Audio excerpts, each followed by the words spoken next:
Are you ready to accelerate the growth of your business? Welcome to the Revenue Growth Podcast. This is the place for business owners, sales leaders, and marketing professionals to get ideas and inspiration to drive exponential revenue growth. Each week, you'll get actionable insights from the world's leading marketing and sales thought leaders and practitioners. Are you ready to grow? Let's join our host, Darrell, author of Revenue Growth Engine.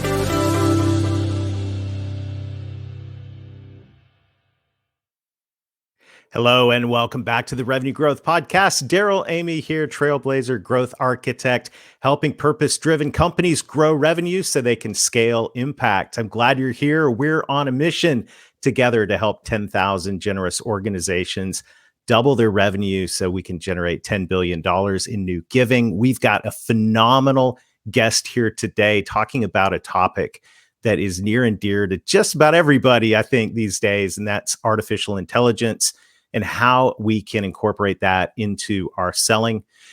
With all that, I just want to say welcome back. We've got an exciting new season planned here at the Revenue Growth Podcast.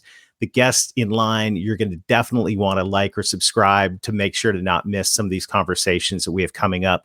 They're absolutely fantastic. And here at the beginning of 2023, and I say beginning, we're already a month into this year. Things are happening quickly and there's a lot of exciting opportunities. And our goal of the podcast is to keep you up to date on the cutting edge with ideas that can help you grow your revenue. Quick shout out to Drew Seacrest, though. Thank you for leaving a review for the podcast. Drew says lots of gold nuggets of sales wisdom in the show. Awesome. That's what we're aiming for, Drew. And I really appreciate you leaving a review. And it's great seeing this community of sales and marketing professionals and entrepreneurs joining together saying, hey, what can we do to drive growth? One of the areas that's a super hot topic right now is artificial intelligence. And I don't know about you, but chances are you've gotten your hands on ChatGPT. You've started playing around and realized, this thing just kicked up to the next level. So we have a good powerful conversation lined up today with our guest, Denise Murtha Bachmann. She is an expert on artificial intelligence and sales, and her mission is to elevate both the sales teams and artificial intelligence to help organizations adopt and adapt to the new technologies and cultivate cultures of innovation. She's speaking my love language. That's awesome. Denise helps leaders, sales executives, solopreneurs, employees, teams, and professionals learn all they can about artificial intelligence and automation so they can enable the technologies to augment rather than replace humans. And just to prove we are augmenting, not replacing, Denise is here live in the studio with us. What's going on, Denise?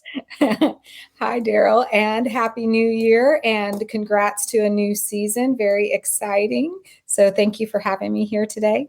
Well, we're glad you're here to kick it off. And this is this topic right now, all of a sudden just got vaulted into the headlines. You open the Wall Street Journal right now, the cover of the newspaper, headlines on whatever you're looking at now has to do with artificial intelligence. And it's been a topic in the sales world, but I think it just got vaulted up to the next level of urgency. So I'm curious, how did you get involved in digging deep? Like, what's the backstory behind becoming an artificial intelligence guru and expert in the sales world?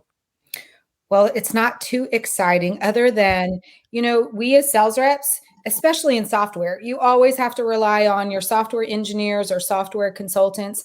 I've been in the space for well over 30 years in sales and tech sales. And I became more interested when I started to sell machine learning software or software that had machine learning functionality. And I wanted to differentiate myself from my competitors. So the only way to do that was to actually know and understand the technology so that you could have a credible conversation with your potential clients and or buyers, right? I mean, if you look at buyers today, they don't really love salespeople, but they love software engineers. So if you can Maybe not replace a software engineer, because there is no way that I could have ever done that, nor do I ever claim to do that. But if I could at least speak to a level in which I could have a conversation that didn't have to be all about sales, but really just about some of the challenges that they were facing, and I could understand them, truly understand them, then I could as well share with them the value of how different functionality features or functions, different functionality capabilities of the software could actually do something to help them fill a gap or meet an expectation or overcome a challenge.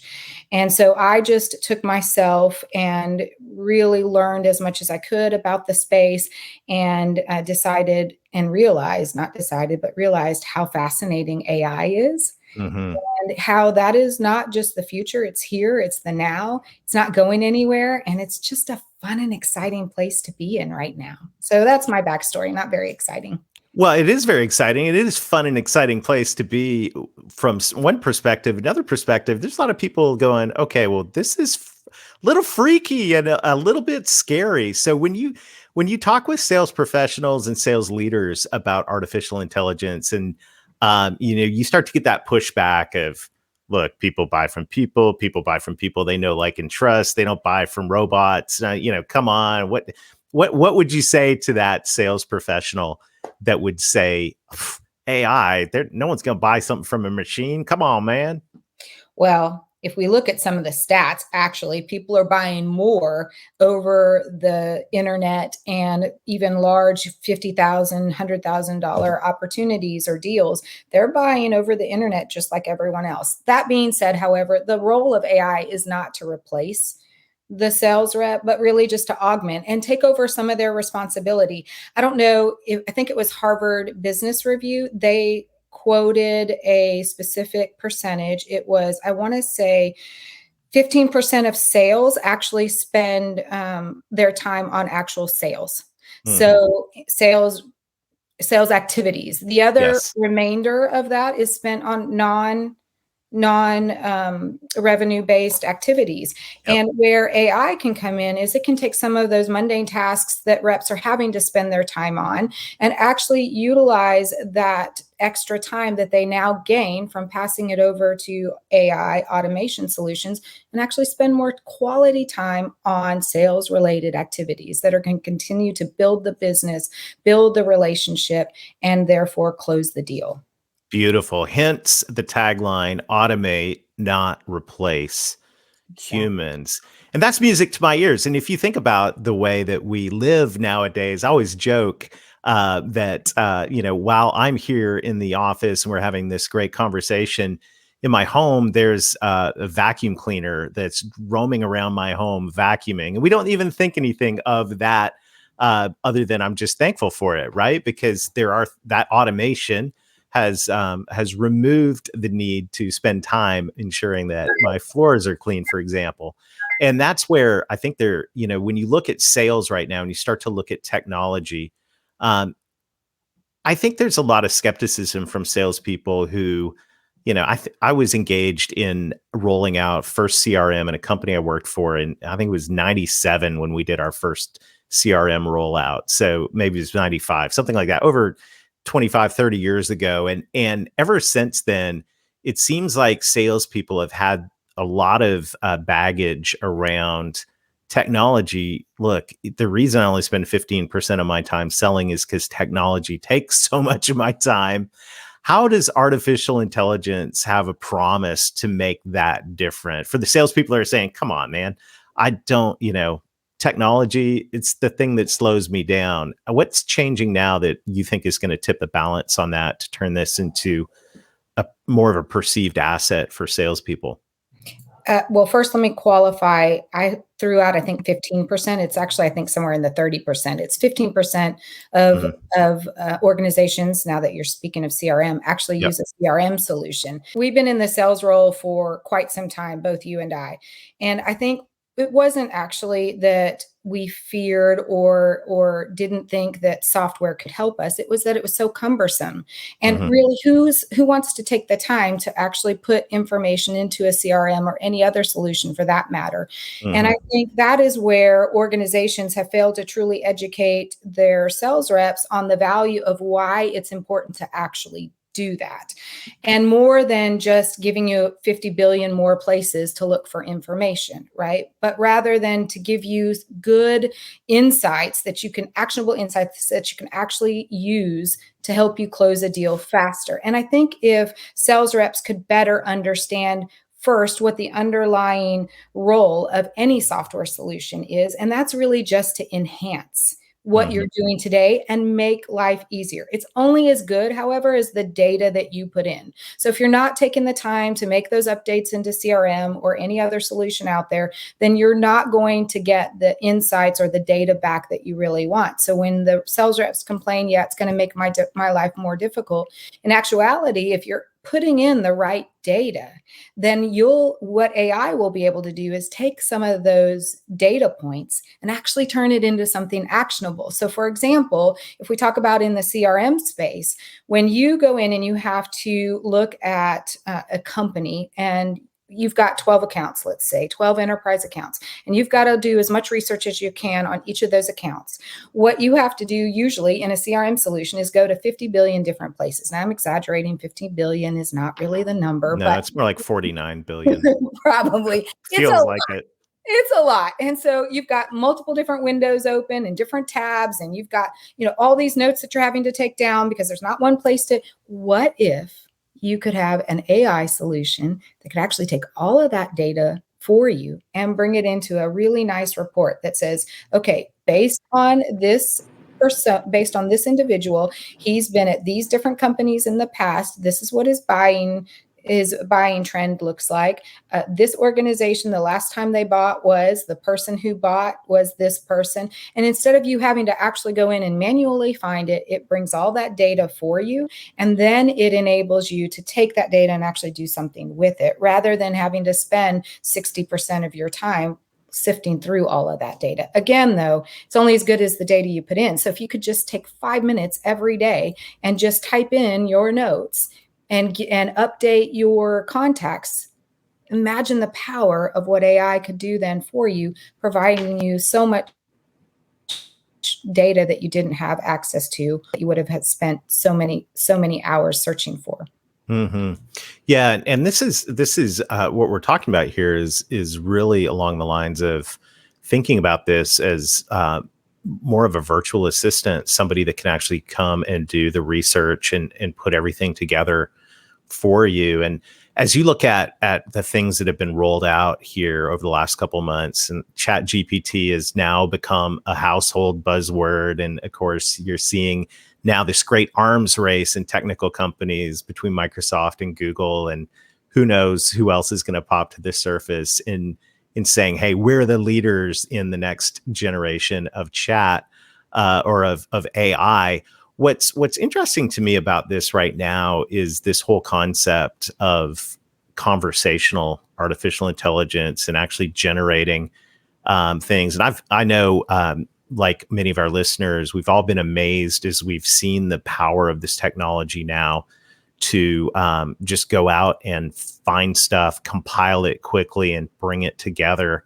When you think about some of the technologies that are getting rolled out here very quickly, where do you see these impacting sales and marketing, having the biggest return for sales and marketing people? I think where you're going to see it is in a couple of key areas. One of them is in, as you mentioned, conversational AI.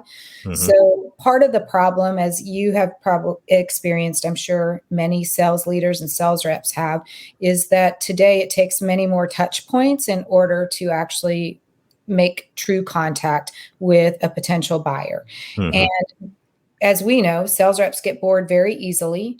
And, after 5, 6, 7 touches, they're like, okay, well, first off, do I really have the time to go after someone who doesn't want to respond to me? Or 2, I've already sent all of these emails or DMs or tried to make contact with them and nothing's working. So now what am I going to try? And they're just out of ideas. Or they find a hot opportunity and they leave those behind, the ones that they didn't spend as much time connecting with. They've left those now behind. Right. And now you've got opportunities that you didn't have an ability to nurture very well for whatever reason.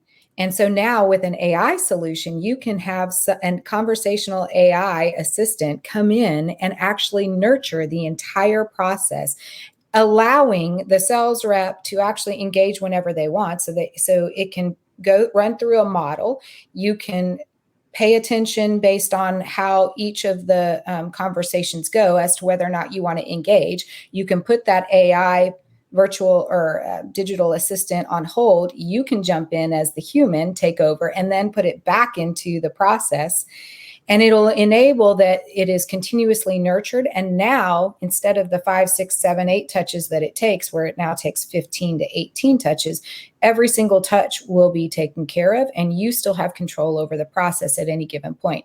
That's in one area. So conversational AI is going to help not only in nurturing the leads, but then as well, after you've closed a deal, we know that repeat customers are really where your bang for your buck is. Mm-hmm. And that is where a lot of sales reps tend to just walk away. They close the deal, and then they go on to the next.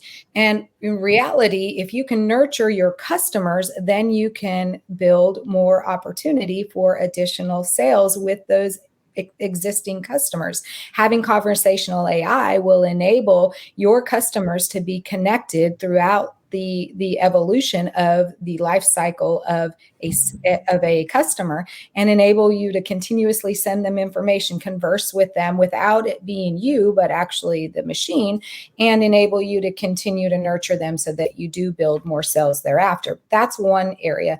And then the other is, today, if you think about forecasting in the traditional sense, there are thresholds or metrics that you manually know, and they're in your own head. They're a knowledge base that's not accessible by anyone else. You know that, Darrell, or I would know potentially Darrell's close rate is about 80%. So if his pipeline says, he's going to close 100,000, I would probably guess he's only going to close about 80,000 of that, right? And then that's a lucky guess. Sometimes, sales reps are off, and maybe that doesn't apply. And there are other metrics that go into determining what the forecasting is when you're closing a deal as it goes through the forecasting model. But having an AI solution go in and look at all the different data points will then not give you a manual threshold, but actually give you good proven data to assess what the forecasting efficiency might be, so that you are more accurate in your forecasting models. And today, more than ever, organizations have to be more precise with their forecasting efforts. And hence why having an AI solution or someone who's doing all that for them would be much more simple and efficient than having the sales rep or the sales leaders themselves do it. So I think those are two key areas. I love it. I think that's extremely powerful. And going back to the whole cross-sell thing, this is something I'm super excited about, because I think that I see so many organizations leaving massive amounts of money on the table. I always quote my good friend Mark Hunter that says, "You don't close a sale, you open a relationship." Yet so many times, those of us with sales in our DNA, we get the order assigned and we're off to the next adventure. But the reality is there's a lot of low-hanging fruit there. So the concept of leveraging artificial intelligence to understand the needs of that account and set up the cross-sell right there, I mean, that to me is a phenomenal untapped market right now for companies to be able to go, okay, well, let's do this. And I think one of the reasons why companies are reluctant to just quote unquote mass market to their existing client base is every client's a little bit different, but artificial intelligence is going to allow for an understanding of what type of client is it, what products and services did they actually buy, so we don't remarket something they already bought and all of that, but we come up. So to me, that frontier is super, super exciting in terms of what companies will be able to do with this. So when you think about all of this, and I know there are many sales leaders, marketing leaders, company owners listening in going, okay, guys, this sounds wonderful. I enjoyed watching the Jetsons when I was growing up, but like what in the world, where do we start with this? Like, where's a good place for, even a medium size or even a small company to dip their toe in the water to go, okay, let's start to see kind of like, I brought up earlier with the robot vacuum cleaner. That was about a decade ago for me, by the way. I was like, we can get rid of this thing. I'm gonna automate this, right? And where are some places? Where are the easy wins for companies, sales teams to get started with AI? I think one of the fastest or easiest ROIs is going to be in the conversational AI space, because I think when you find in all of the results that you look at when you research, it's all about having lost so many potential opportunities because there just wasn't enough nurturing. So I think really, if you want a low-hanging fruit without spending a lot of time analyzing or determining where it could be, it's always going to be in nurturing your sales or your leads, and then nurturing your customers thereafter. But if you really want to look at where the best bang for your buck is individually within your organization, it's really looking at your current sales processes and where are you the most challenged today. So where are you seeing great successes? Then yes, we don't want to touch that area. Don't work on fixing something that ain't broke, that old saying. Leave that alone for right now, but look at what area of that sales process is your weakest, largest gap that you need to fulfill. And then go seek someone out who actually knows what solutions are available. Don't waste your time or spend your energies looking yourself, because there are over, I think, if you look at a CRO stack today, and for those of you who don't know what CRO is, although I would suspect most do on here, it's a chief revenue officer. They now have all responsibility for both sales and marketing, but also enablement. So everything filters to them. One of, I think, 8,000 potentially different software solutions are now available for the CRO tech stack. That's a lot, and that's overwhelming, and it can get overwhelming. And because there are so many different technologies available, just looking out on the internet by yourself can leave you overwhelmed enough that you just want to walk away. Find someone who knows how to do this. Find someone who knows what areas or what solutions are needed for your areas that you're looking to fulfill. And then just figure out then what your requirements are. So you have your gaps, find someone who can help you, and then figure out what your requirements are and allow them to do the work for you. So I think that's the easiest way. One is fast. Just look at your leads, nurturing your leads and your current clients. And then the other is use a gap analysis and determine where within your process you're having the biggest challenges or gaps. I love that. And revenue growth engine, I always say that the two drivers of revenue, net new and cross sell, most companies know that if they get both going simultaneously, they're going to get exponential growth results. The challenge is most companies, when you lift the hood and you get honest, they're usually good at one or the other. They're good at net new or they're good at cross sell. And I've said for years, if you're good at one, put processes in place for the one you're not good at. And I think the way to begin saying that now that we're turning the corner into the next level of AI in 2023 is put processes in place and put automation and artificial intelligence in place in the area you're not good at. And this allows you to keep your current staff, keep doing what you're doing that's working, and put things in place that are going to allow you to augment those areas. And I think that all of this is such an exciting frontier right now. I'm just curious as we wrap up, like what's the one thing that you're most nervous about around AI? Most nervous is that people take AI for face value and not really ever take the time to truly understand. And what I mean by that is if you look at the Chat GPT results, if you look at them from high level, they look like, wow, that's pretty amazing. Look at all the data I got back. And look, I can even have a book written within a couple of hours just using Chat GPT. But the reality is, while it looks like it's accurate and cool when it generates or renders that data back the first time, if you actually spend the time to go in and look at each of the different components or pieces of information that it provides you, it's more than likely today not as accurate. If you even understand AI and algorithms and modeling, it's data that's only dated back to about 2021, I think, maybe 2019. I can't remember the exact date, but so it's very limited information. And so it's not as accurate as one would like. And you need to be sure that instead of just taking it for face value, that you actually look at it, read it, understand it, internalize it, do your own research, and then come back and say, okay, I get it. Sounds right. This is what I need to tweak. And this is what I'm going to take away that is accurate in this article, versus just, again, taking it for face value. And that's what I fear the most, is that we get mesmerized and not actually spend the time to really dive in deeper. Wow, what a fascinating conversation. And I love what you're up to, and I love the resource that you are. And how can folks get a hold of you and get more Denise in their lives and get some help in this area, making sense of all this? Well, more Denise in their lives might be a bit scary for them.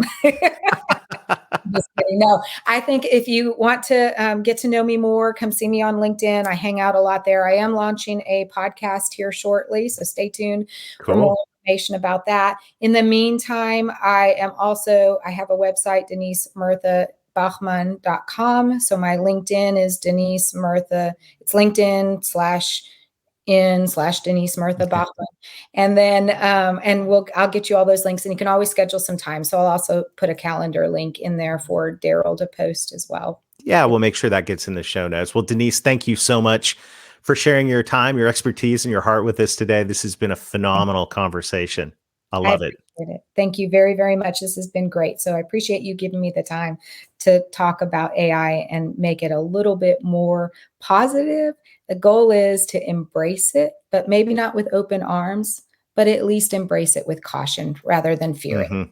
I love it. I love it. Well, thank you, Denise. And thank you to everybody listening in. We'll have to have Denise back later on this year, because this is a rapidly evolving area, and there's tremendous opportunity right now. And one of the things that we're committed to do at the Revenue Growth Podcast is to bring you the latest, the greatest ideas as we all work together to figure out the best ways to drive revenue growth as we move forward throughout this year and beyond. Thank you to everyone out there that is on the cutting edge, that is working to drive growth. This is such a critical time. We've been saying this all along on the Revenue Growth Podcast, but it's you and the efforts that you put in that are the true engine that are moving our economies forward, creating opportunity for people, creating revenue that makes its way into nonprofit causes. All of it. It's really, really awesome.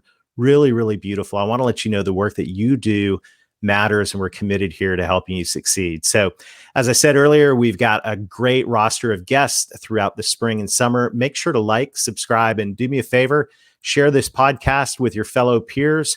We're going to have some great conversations ahead. So until next time, let's get going and let's get growing.